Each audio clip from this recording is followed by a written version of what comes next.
प्रश्न है कि कथा किससे सुनी जाए, कथा किससे सुनना चाहिए। श्रीमद् भागवत महापुराण में तो कहते हैं कि कथा संत से सुनना चाहिए, महात्मा से।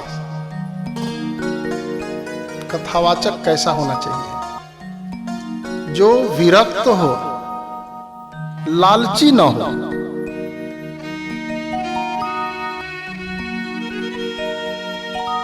कथा के अर्थ पर उसका ध्यान हो, कथा से अर्थ उपार्जन पे ध्यान न हो, कथा के अर्थ पर ध्यान होना चाहिए। सात्विक हो,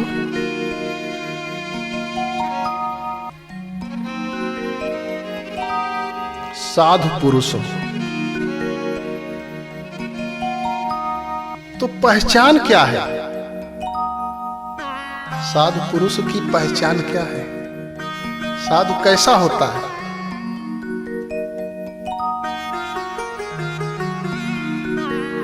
परम पूज्य गोस्वामी तुलसीदास जी साधु के बारे में बताते हैं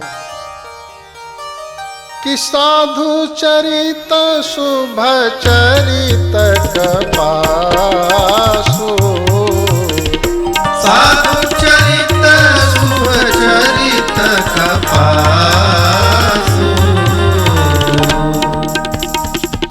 सुरस विशद गुणमय फल जासु, निरस विशद गुणमय फल जासु, निरस विशद गुणमय फल जासु, जो सही दुख परिच्छिद्र दुरावा, जो सही दुख परिच्छिद्र दुरावा, वंदनीय जेहि जग जस पावा, वंदनीय जेहि जग जस पावा, वंदनीय जेहि जग जस पावा, वंदनीय जेहि जग जस पावा। संतों का चरित्र कैसा होता है? साधु चरित शुभ चरित कपासु। संतों का चरित्र कपास के चरित्र के समान होता है। जैसे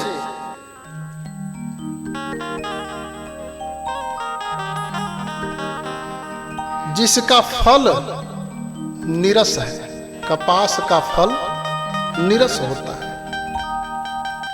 विशद है। और संत चरित्र में भी नीरस होता है। संतों के यहाँ कोई रस नहीं मिलता, संसारिक रस से विरक्त होता है। कपास की ढोड़ी भी नीरस होती है, कपास की ठोड़ी नीरस होती है। और शरीर संत चरित्र में भी विषया शक्ति नहीं होती, इसलिए वह भी विशद है।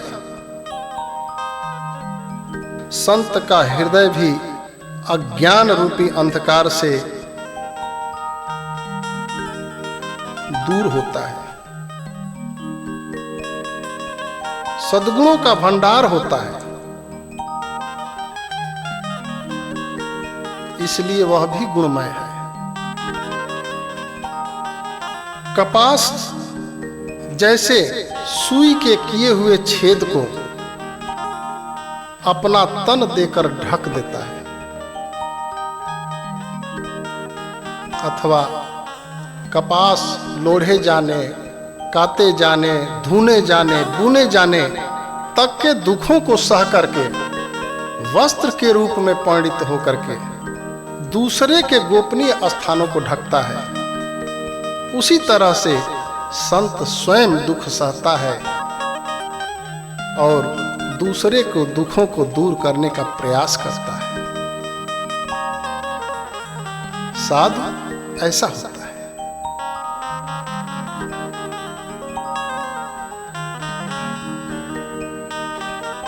साधु वेश बनाने से नहीं होता है, क्योंकि वेश बना करके और जो जगत को छले वो साधु नहीं है। साधु सा वेश बना लिया और साधु का कोई गुण न हो, संत का गुण न हो। गोस्वामी तुलसीदास जी कहते हैं कि उधर ही अंत न हो ही निबाहु, उधर ही अंत न हो ही निबाहु,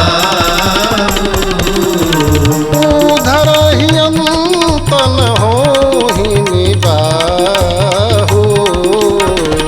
काल ने जिमिरा मन राहु, काल ने जिमिरा मन राहु। उसका अंत तक निर्वाह नहीं होता है जो केवल भेष बना करके साधु का रहता है। जैसे काल नेमी का हुआ, वो भी साधु सा भेष बनाया था और भगवान का भजन भी कर रहा था, खूब भजन कर रहा था। लेकिन उसके भजन के पीछे क्या था? हनुमान जी महाराज को रास्ता रोकना। अंत बढ़िया नहीं हुआ। रावण ने भी साधु का वेश बनाया था माता का हरण करने के लिए, माता सीता का हरण करने के लिए। और सौर्यभान नाम का एक राक्षस था जो समुद्र मंथन के समय अमृत पीने के लिए देवताओं का वेश धारण कर लिया। भगवान ने 2 टुकड़ा कर दिया। आज राहु और केतु के नाम से जाना जाता है। तो जो वेशधारी ठग हैं, संसार में लिपटे हुए हैं, काम क्रोध लोभ मोह मात्सर्य ईर्ष्या छल कपट भरा हुआ है, अगर उनसे आप कथा सुनते हैं, देखिए वेदों का रस जब वो निकालेंगे तो वेद के अस्तित्व को ही मिटा देंगे।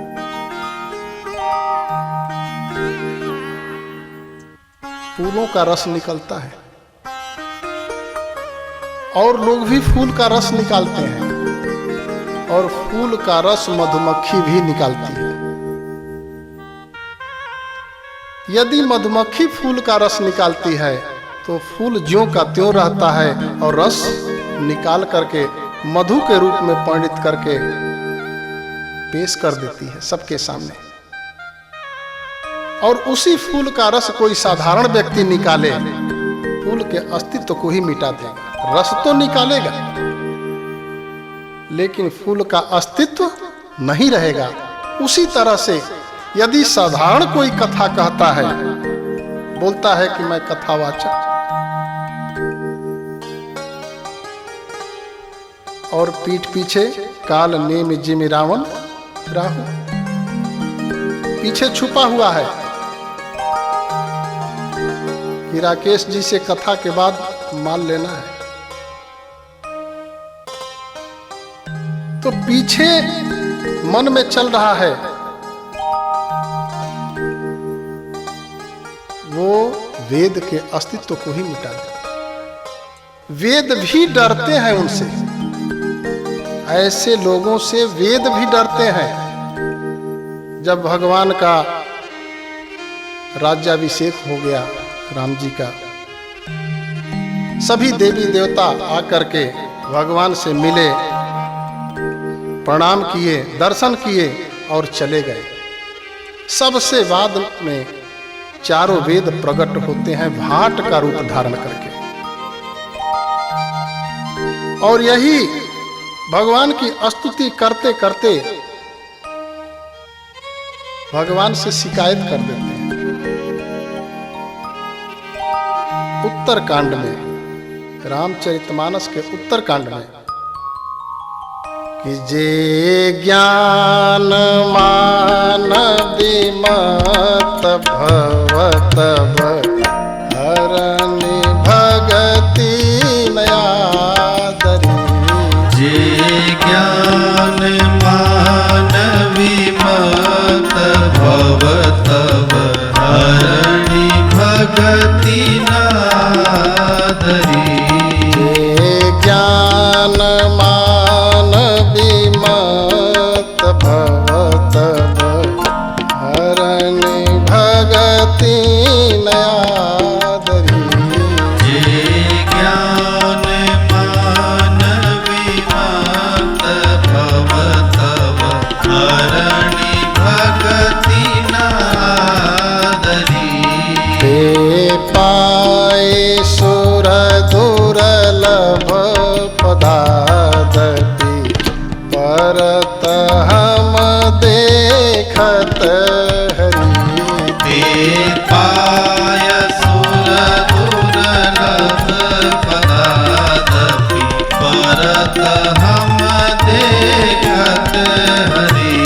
ते पाए सुर दुर्लभ पदादपि परत हम देखत हरि। ते पाय सुर दुर्लभ पदादपि परत हम देखत हरि। चारों वेद प्रकट होकर के प्रभु श्री रामचंद्र जी से कहते हैं कि प्रभु, जो जे ज्ञान मान विमत्त भव, जो ज्ञान के अभिमान में मतवाला होकर के संसार में भ्रमण करता है, प्रभु हरनि भगति नयादरी। उसके हृदय में न भक्ति है और ना ही भक्ति का आदर करता है। न हृदय में भक्ति और ना ही भक्ति का आदर। न प्रभु आप ही का आदर करता है और ना ही संसार में आपकी बनाई हुई सृष्टि में किसी जीव का आदर करता है। वो किसी का आदर नहीं करता है, मुझसे ही ज्ञान प्राप्त करता है और कौड़ी कौड़ी में बेचने लगता है। उसे भक्ति भाव से कोई मतलब नहीं। हे प्रभु, ऐसे लोगों को हम देखते हैं। वेद कहते हैं कि ते पाए, ते मतलब वे, सुर दुर्लभ पदादपि, वे पा करके, क्या पा करके? सुर दुर्लभ, देव सुर मतलब देवता, देवताओं को भी जो दुर्लभ पद है। देवताओं को दुर्लभ पद कौन है? ब्रह्मा का पद। वो ब्रह्मा के पद को पाकर या ब्रह्मा के समान संसार में पूजे जाने लगता है ज्ञान के प्रभाव से। और हृदय में न भक्ति है, न भक्ति का आदर है। इस पवित्र कथा का सौदा करने लगता है। तो क्या होता है? परत हम देखत हरि, उसको गिरते हुए हम देखते हैं, कहीं ना कहीं से गिर जाता है।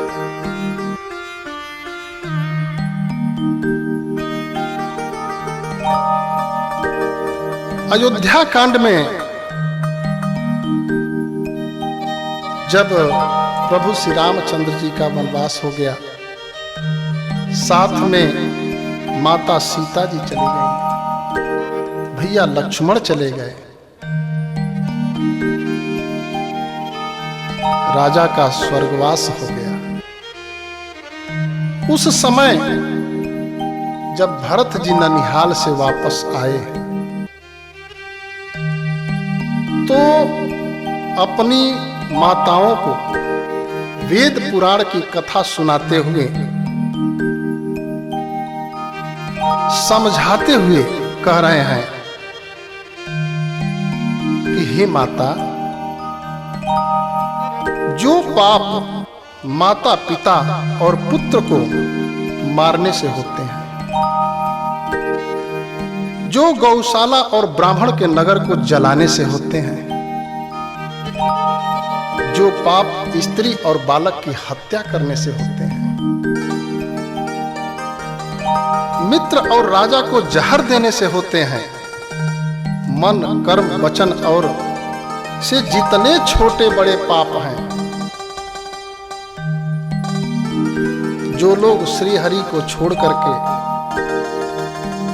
भूत प्रेत को भजते हैं,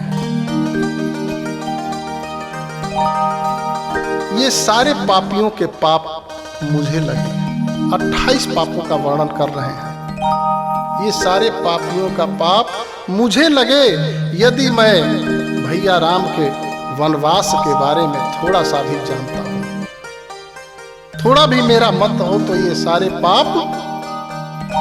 पापियों का वर्णन करते करते भरत जी कहते हैं कि बेचहि वेद धर्म दोहिले,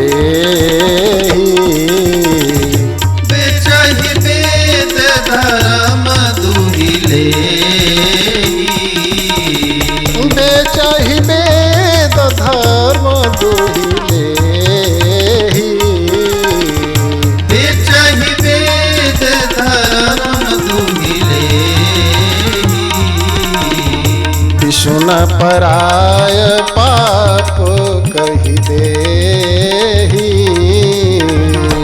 सुन पराय पाप कहि देहि, कपटी कुटिल कलह प्रिय क्रोधी, कपटी कुटिल कलह प्रिय क्रोधी, वेद विदूषक विश्व विरोधी, वेद विदूषक विश्व विरोधी।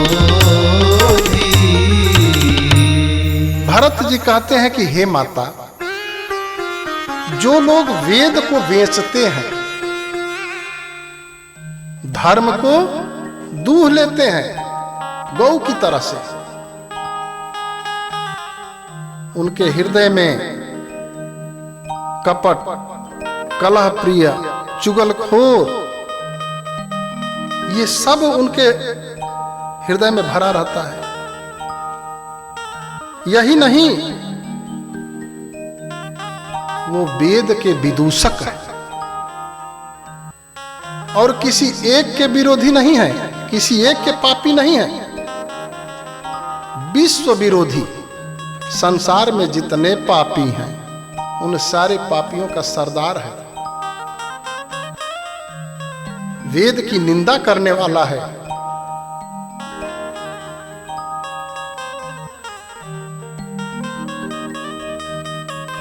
कहते हैं कि जो लोग वेद को छोड़ करके वेद प्रतिकूल मार्ग अपना लेते हैं, यह एक पाखंड है। पाखंड किसे कहते हैं? जो देखने में पुण्य जैसा लगता हो और हो क्या रहा है? पाप। पाप का ही एक खंड है पाखंड, जो खंड खंड में पाप किया जाए।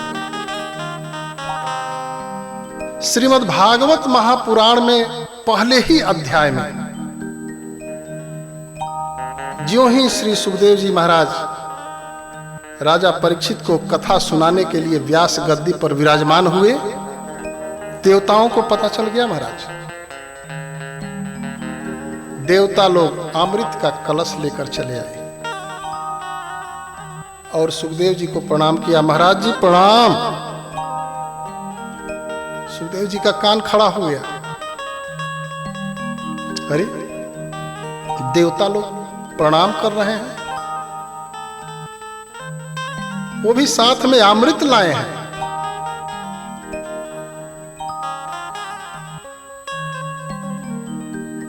महाराज ने पूछा, भाई क्या बात है देवताओं, कैसे आए? तो महाराज, राजा परीक्षित की मरने की समस्या है, तो हम लोग अमृत लेकर आए हैं, इनको पिला दिया जाएगा, नहीं मरेंगे। सुखदेव जी मन ही मन सोचने लगे कि एक बार गरुड़ जी को जरूरत पड़ी थी अमृत की, तो युद्ध कर लिए देवता लोग, लेकिन अमृत नहीं दिए। गरुड़ जी को जबरदस्ती छीनना पड़ा अपनी माता को दासित्व से मुक्ति दिलाने के लिए। तब दोनों में समन्वय हुआ कि हम जाकर के दासित्व से मुक्ति दिला लेंगे, और इंद्र बोले कि हम अमृत का अपहरण कर लेंगे। ऐसे अमृत मिला, आज अपने मन से लेकर चले आए।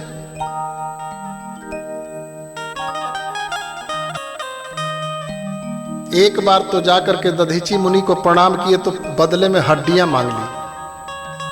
आज प्रणाम करने आए हैं, क्या मांगेंगे?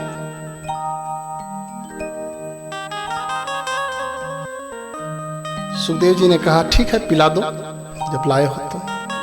तब देवताओं ने कहा कि महाराज, हम तो अमृत पिला दे रहे हैं परीक्षित को,